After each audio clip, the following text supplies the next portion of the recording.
শিক্ষা দিছে গো, মা আমায় বাঁচাও তুমি গো। ধারণা যে এই ঘটনাটা ঘটেছে একটা নারী ঘটিত বিষয়কে কেন্দ্র করে, বিশেষ করে টিকটকার রাকিব অনেক মেয়ের সাথেই তাদের একটা যোগাযোগ বা সম্পর্ক ছিল, তাদের অনেক বড় ফ্রেন্ড সার্কেল। এর মধ্যে সে তো নিজে বিবাহিত, 2-3 বছর আগে মানে বিয়ে করেছে।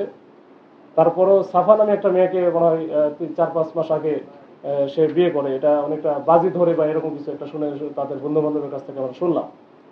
আর আরেকটা মেয়ে আছে তার সাথে একত্রে টিকটক করে, এটা হচ্ছে মুন ওরফে জান্নাত। এই মুন ওরফে জান্নাতের আবার হাজবেন্ড যে আছে সাজিদ, এই সাজিদের সাথেও ভালো সম্পর্ক ছিল তার আগের থেকেই। তো সাজিদ আবার ড্রাগ ডিলার এবং ড্রাগের ব্যবসা করে এবং খুলনা অঞ্চলেই তার বসবাস। এবং এই যে জান্নাত বা মনের সাথে তার যে সম্পর্ক, এটা হয়তো কোন পর্যায়ে গেছে এটা আমি হয়তো জান্নাতের সাথে কথা বলে আমরা বুঝতে পারবো বা রাকিব তো বেঁচে নেই। তো এইটাকে হয়তো বা এই সাজিদ সন্ধ্যের চোখে দেখতো বা এটা নিয়ে মনোমালিন্য না, এবং এই বেশ কিছুদিন যাবৎ সাজিদ কিন্তু তাকে থ্রেট করে আসতেছে।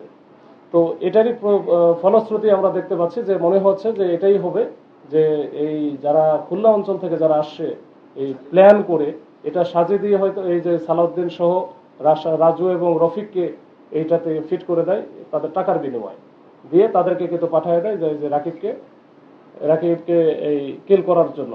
তো এটা মোটামুটি আমরা এখন পর্যন্ত এটা আমরা নিশ্চিত হয়েছি।